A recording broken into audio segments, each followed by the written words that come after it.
Vital Men! You know what? It's been way too long. It's been way too long that I've been on a stage with you or had people move things for me like this.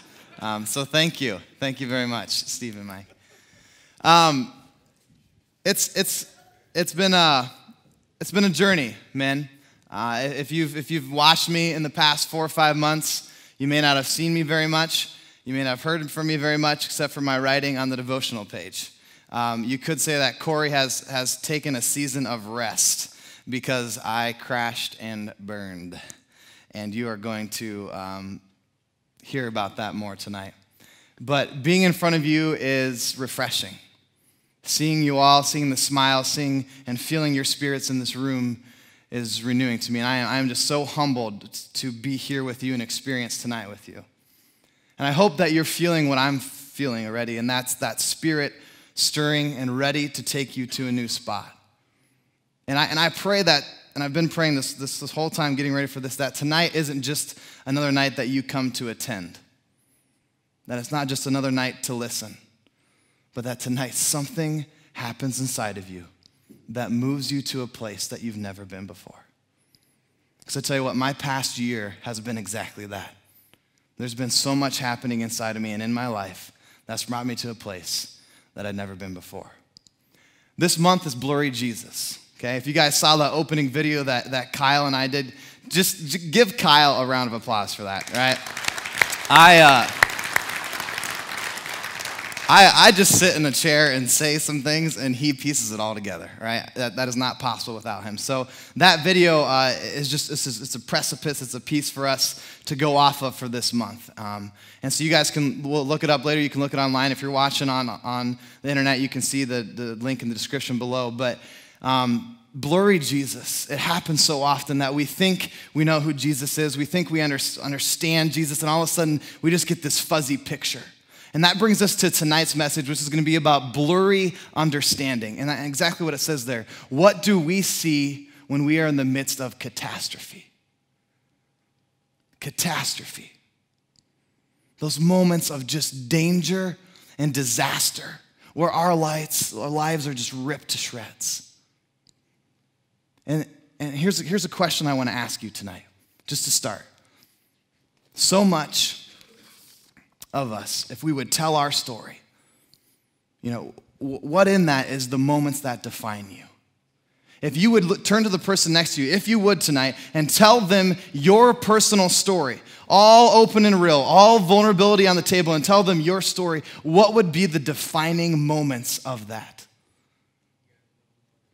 Man, I tell you what, we wish it could be full of these successes. Man, you know, it's when I got my first job and had my first kid and I made my first million and I got this car and we think that's so much of our story so often. But if you get down to the nitty gritty, if you get to the moments that define you, that change you, it is the catastrophe of your life. And it's in those moments that Jesus is blurry. Man, we wish he would make sense when the world is ending. We wish he would make sense when the world is shifting in such a way that we are being torn apart one side and the other. But it's in those moments we struggle the most to see a clear picture of Jesus. And men, that's where we're going tonight. And those catastrophes, that's the whole historical thing. Okay, if you look at any history book, they were talking about that Bible tonight that has the whole United States history linked into it, and that's awesome. But guess what? The only reason we have history is because catastrophes have happened. Man, we can have our successes. Oh, we won the world wars. It's fantastic. We can celebrate that. But it only happened because something else bad happened first. And that's what defines us. But here's the little flip for you. There's a guy out there who wants to make Jesus blurry. And that's the devil. And that's why he attacks your focus. And that's why he brings confusion to your life. In those moments where you're saying, why, God? What happened? How am I here? What's going on? It's the devil bringing you to that place to make you suffer, to make you confused, to make you to such a point where you go, I don't know if I believe in Jesus anymore. And that's blurry, man. That's confusing. But here's the truth. Sometimes the blurriest ugliest things that happen to us are the most beautiful twists in our stories. But only if we give it a chance to transform us. Men, there's a line. There's a line where we bring our burdens and our sorrows, and we, as men of pride and of character, we get to that line and we go, okay, the world is on my shoulders, so much has happened, and I want to handle it, I want to do what I want, but across that line is me being free of the burden, giving it to Jesus, and just surrendering. But so often we're stuck here on this side of the line, carrying it ourselves. And when we do that, when we keep it for ourselves, we're not able to transform. We're not able to change. Let me give you a little example. When I was a kid, my mom had this milkweed in the back garden. And she would always make us go out in the summer months and take that milkweed and the little caterpillars around, the monarch caterpillars. And she just thought it was the sweetest thing. We'd put them in jars and we'd watch them transform and eat all the milkweed. And then all of a sudden they'd go into this cocoon. And then eventually they'd turn into a butterfly. But that process has always amazed me, this caterpillar, this worm, mushy, gushy, juicy worm, turning into this beautiful flying insect. And so I started studying it a little bit, okay? And here's something that they say. That transformation for the caterpillar, almost everything while in that cocoon is massively reorganized in the pupa. Yeah, weird word, pupa. I laughed a lot when I said that. I was like, I don't know if I'm pronouncing it correctly, but I'm like, pupa. That's legal on this stage, I tell you what, you know. Hey, Mom, I'm gonna go check the pupa. Mom, something's stuck in the pupa. It's a fantastic word, but that's what it is. It's basically the little sobby mess of this caterpillar, right? So they say almost everything is massively reorganized. And I studied even more, and it's actually amazing how in this 14, 15-day process, this caterpillar goes from having this juicy center to getting this exoskeleton, becoming stiff. It actually takes 50 cells and multiplies them to 50,000 to create wings. It puts a whole new breathing apparatus in it, and it constructs itself. It reorganizes. It's so cool. But they also say this about it, that if the cocoon is not prepared correctly, the transformation fails and life is not an option. They die. If the cocoon, this center where all this transformation isn't happening and where that pupa is, if it doesn't happen, they get to this line, and if they don't handle it and reorganize correctly, they can't cross it and become a transformed being. They are stuck in death. And they say that a caterpillar almost becomes a soup inside that cocoon. It's like a mushy, choppy soup, and then it reconstructs itself. Man, I don't know about you, but I have been at points in my life where I am a choppy, messy, dirty, ugly, pupa piece of soup. And if I don't handle it correctly, I don't transform. If you don't handle it correctly, you don't transform. Let me give you a biblical example. I've just been amazed with this guy named Elijah. Okay, and I'm going to kind of run through this and give you this story of Elijah. So Elijah, if you look at the Bible, he just pops out of nowhere. He really does. We don't know where he comes from, whatever. It's like, boop, there's Elijah, and he's this awesome prophet, right? He kind of goes through this thing, kind of finding himself a little bit in the desert. It's a dry time. The drought's there, and all of a sudden, it's time for him to step up and perform. And so God calls him, and he goes out and he calls the Baal prophets and the other pagan prophets. And he says, let's go to Mount Carmel, you versus me. Whose God is the best? And so they go up on top of this mountain. You might know the story. And they start building their altar and their sacrifice, both of them. And then Elijah's basically like, hey guys, just show me what you got. You pray to Baal for him to rain down fire and quench or even just start a fire on this sacrifice. And so 850 prophets start dancing around, doing their thing. They end up cutting themselves. They go from 8 in the morning till noon and nothing happens. And even the fact of it, Elijah's sitting there, he's just taunting. I'm like, hey, come on, you guys can do a better dance than that. Man, let's go. You can make this happen. Nothing. So Elijah goes, all right, enough of this foolishness. Let me show you how it's done. And he says it takes and just piles jars of water and quenches it in water so much that it almost seemed impossible for it ever to be lit on fire. And all the people were like, oh, no, he didn't. There's no way. And Elijah goes in front of God and he says, God, show them show them that you are the God of gods. And whew, in a second, fire rains down, quenches that sacrifice and the other one, and all the Baal prophets' jaws drop, and they're like, and all the people go, Jehovah, Jehovah is God, Elijah's God is God, Baal is nothing. And in that moment, Elijah is on top of the world. He sends people to go kill all 850 pagan prophets. And then the rain comes. So after 3 years, God had prophesied through Elijah it would come in a time when he says, the rain comes, the sacrifice is quenched, Elijah is on top of the world. And in a matter of a twisting of a moment, he hears from Queen Jezebel, that wicked witch of a queen. And she goes, I would be surprised, Elijah, if you are not dead by tomorrow. And Elijah, all of a sudden, after being on top of the world, becomes a scared little boy and runs.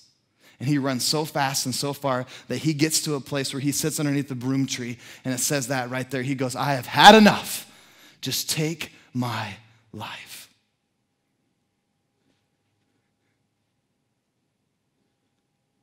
How? How does Elijah go from being on top of a mountain where he conquers this Baal god with no confrontation? It's just him and God, and it's quenched. God has fulfilled a prophecy. The fire rained down, and he is on top of the world. And at the word of one woman, he runs and flees into depression at the time and point where he could just die. Jesus and God go from being a focused person, everything made sense, to a time where Elijah doesn't even want to live anymore. That contrast is blurriness, men. And it happens so quickly. But it's interesting again. It's interesting again that at the bottom of the pit, in the midst of his depression, God shows up. And it's amazing how God shows himself in the biggest ways at our lowest points. And God comes to Elijah and he says, Elijah, I'm going to show myself to you. Step out. So Elijah steps out, and this amazing fire falls, and nothing. And the biggest earthquake in the world rumbles, and nothing. And the largest wind rushes past, and nothing. And then God comes in a whisper and he says, Elijah, here I am. In the midst of catastrophe, we often don't hear that whisper because we are caught up in what the world is saying, and we forget about what God is doing. We don't take the time to listen.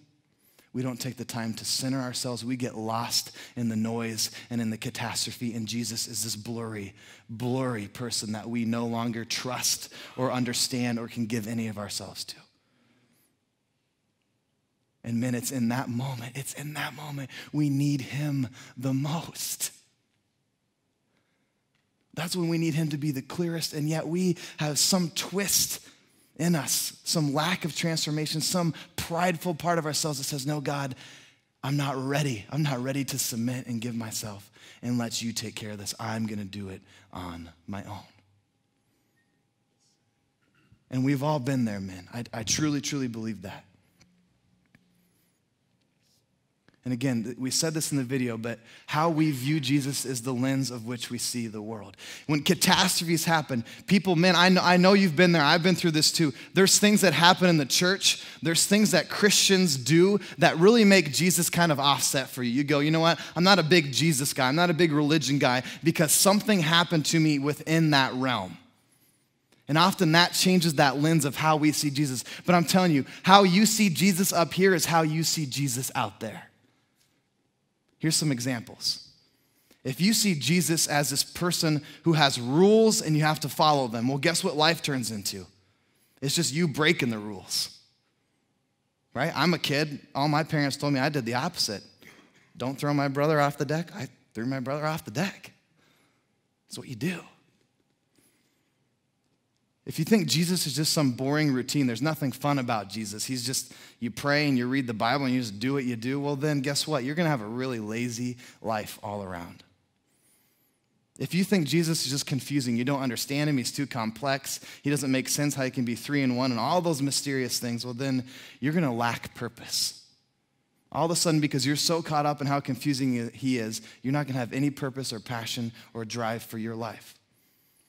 And here's the biggest one. If you think Jesus is the reason that you suffer, if you think he's the reason you have a catastrophe, then you will hate the world and the people in it. And you will be an angry, angry, angry person. There's one thing that we can ask that will refocus any catastrophic moment. And I really hope that you leave with this tonight and you apply it to your life, because this has saved me. It's asking this: God, what do you want me to learn from this? Because when you ask that question, you go from this blurry Jesus that makes no sense, this blurry moment of tragedy and suffering, and you take that question and it hones you in to one view with God in this world. Just like the cross, you're with God in this world. Up above and down below, in the midst of what we live in. In that moment, you ask that question: God, what do you want me to learn from this? And it zones you in. And once you ask that, transformation can start. You allow Jesus to work in your life. Because here's the truth. If we don't discover the meaning of Jesus, and if we aren't willing to work through it, we are going to leave that situation blurry for the rest of our lives. Because so much of who we are lays in the rubble, the devastation and the disaster of our lives. That's who we are. And because we don't want to sift through it, we don't want to work through it, we never become our greatest selves.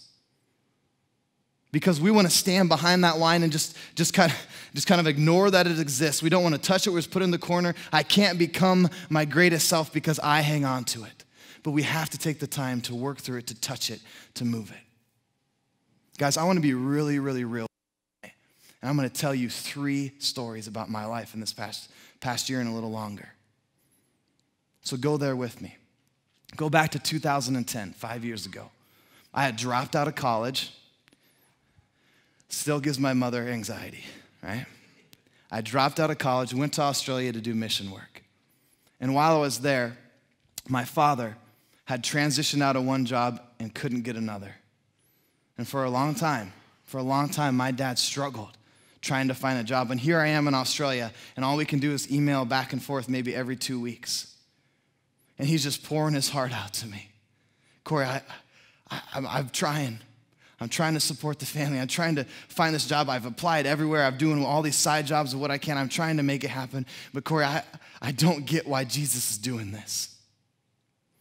I had such a successful career, and I have so many skills, and I've lost purpose and passion and drive, and I don't know why I'm here or what's supposed to happen.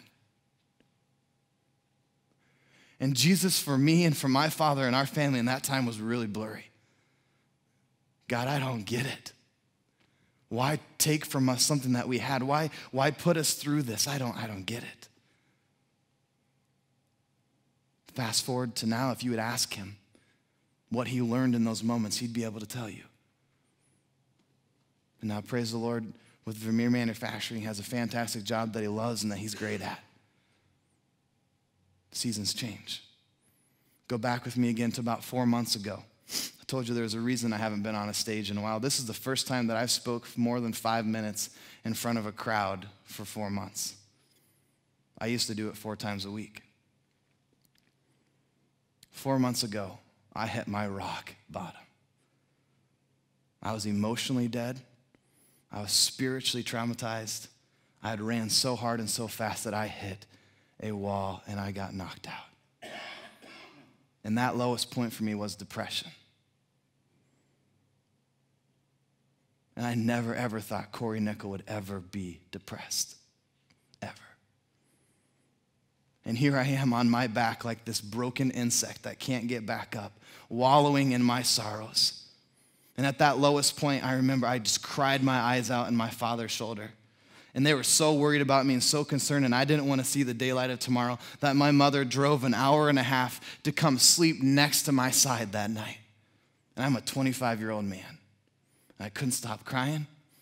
I couldn't stop thinking about how I just don't want to get out of bed ever again. It was years of just going too hard and of not feeling myself when I should have, that brought me to that point. And man, it was dark. I didn't want to move. I didn't have passion to write, to speak, to go to school and teach, to coach. I didn't have passion to even get on a stage to talk to men about Jesus. I had no passion for Jesus whatsoever. And it was in that moment, Jesus was the blurriest for me, man. I remember wrestling with him saying, God, how could you put me here? I have helped men walk through depression numerous times. Everything that everyone's telling me, I have told people, how did I end up here?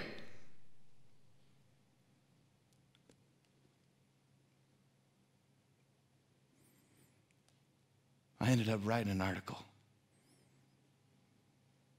that was titled, Why I Always Come Back to Jesus Even When I Don't Want to. Because, man, I didn't want to. I wanted to be done with Vital Ministries. I wanted to be done with speaking. I wanted to be done with Jesus. But the premise of that article was, there's only one person in this world who will love me, who will take me and hold me no matter what I do. Only one person in this world who accepts me as flawed as I am. Only one. As much as I want to reject that, there's only one person who I am attracted to in that most, and that is God. Man, Jesus was so blurry. Let me take you forward just a little bit. Last story. You guys have read some of my blogs and devotions lately about my Monty mom, who's now dancing with Jesus. I'm working through depression. And she's the one that got me going. She's the one that gave me a spark again.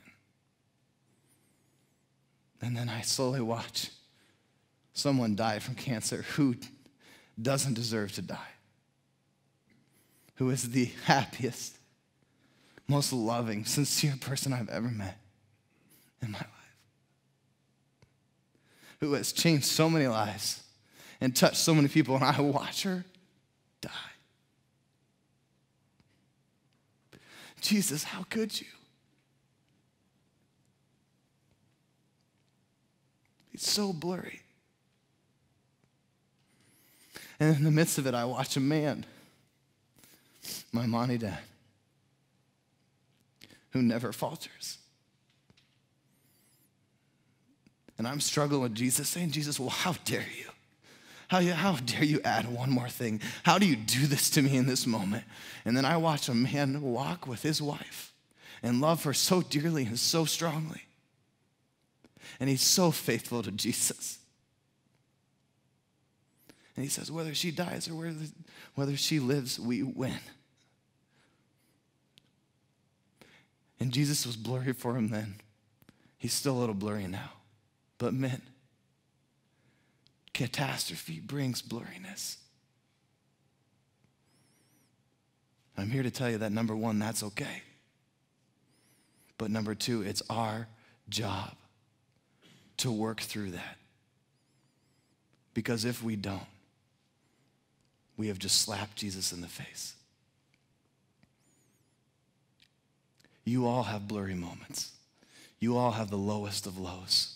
And you have your highs. And you have moments coming. And you have moments now where Jesus doesn't make sense.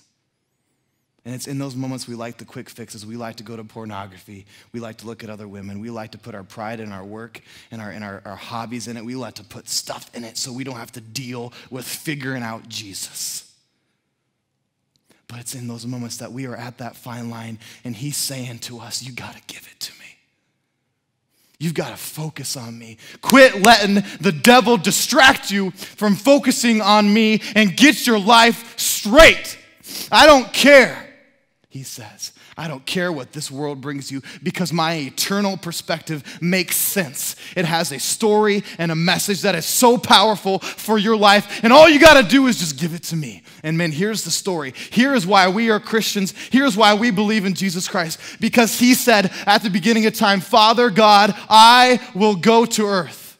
I will go there and I will suffer the hardest death so that they may have my life in order to live forever with you. I will go and give everything. I will submit myself to them so that they may live forever. And then here we are, these pathetic, selfish, prideful people who sit there saying, I'm not ready to give it all. God, I don't want to give it up. You're blurry, and I don't care. I'm going to do it my way. I'm going to give up on you, Jesus. I'm going to let it go. I'm going to do it my way, my way, my way, and it's me. And here's Jesus saying, I am the way, the truth, and the life, and no one understands that life unless they come to me, unless they come to me. And here we are on that line, back behind it, doing our own thing, struggling our own struggles, unwilling to submit.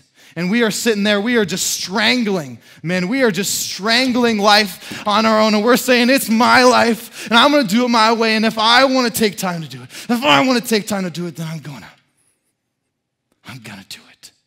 And we strangle life with all our hold. And all Jesus wants us to do is let go. I've been depressed. I've lost people I love.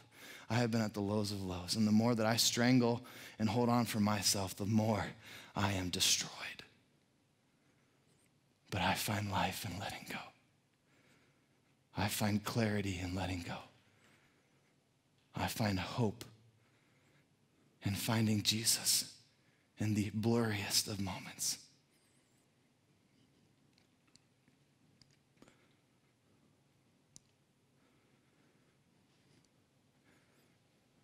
The message is so simple, but the action in it is so hard.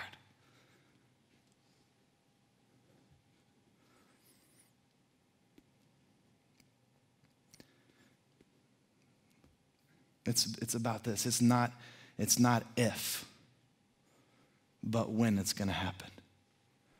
Are you prepared for when it's going to happen? It's not if it's going to, because it's gonna. Because that devil guy, he is active, and he is going hard, and he is ready to come and get you at any single moment. And it's not if it happens, it's when. And when it happens, are you willing to focus on Jesus? Because here's what happens in this time. Here's what happens. God's answer to trouble is trust. Trust me. Trust me that when you're dangling out over that stage and you're just going to let go, that you will be captured by my love. And then that is the hardest part, is to let go. Just to say, Jesus, I am going to let you do this. And what he wants us to answer to in fear, in those catastrophic moments where we are just demolished, when we are so fearful for what's next or how we're going to make it through, what he wants for us is to have faith. Even if you have faith as a mustard seed, the smallest of things, that you would have faith in those moments that he would move the mountains for you, that he would take you as some sort of caterpillar that's being transformed and going through the pupa and bring you to a place where you are just some beautiful, beautiful product.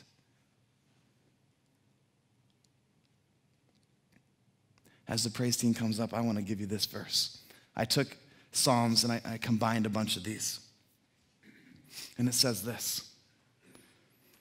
It says, this is all scripture here. God is our refuge and our strength, a very present help in trouble. Trouble and anguish have overtaken me, yet your commandments are my delights. Though I walk in the midst of trouble, you will revive me. If you want to look at one man who saw Blurry Jesus a lot, it's King David, all throughout the Psalms. And he says, though I walk in the midst of trouble, you will revive me. And men, we have a God that comes before us and he says, look how wide and how deep and how high and how long is my love for you. And he says, I am the way, the truth, and the life. Men, our way is not the way. Our longings are not the right ones. I know we want to keep people in our lives. I know I don't want to be depressed. I know I don't want to have struggles. But men, he's saying in those moments In those moments, I'm telling you, there's life to come. There's a reason for it. There's something in the future. There is hope for you. And all you've got to do is let go and let those burdens fly from you and cross that line and say, here I am. I've come as I am. I'm flawed and I'm messy and I don't understand, but Jesus, I'm right here and I'm saying, what do you want me to learn from this? God, what do you want me to learn? And sometimes it's going to come in tears. And sometimes it's going to come in anger. But he's just waiting. He's just waiting, man. He's waiting for this exact night that you would walk into this place and not just sit here, but you would react. Not just listen, but that you would do. You would do something. Man, I spent 3 years of my life just listening and just acting. And finally, I was forced into a place where I had to go, God, here I am. What do you want me to learn? I hope you're at that place tonight. You know, the crazy thing about those caterpillars, scientists suggest that they actually remember the process of pupa that they went through. And they know what they were before, but man, do they enjoy what they were after. That's you and me. So come as you are, right now in this moment. Whatever you got, let's bring it to God. And let's focus on Blurry Jesus.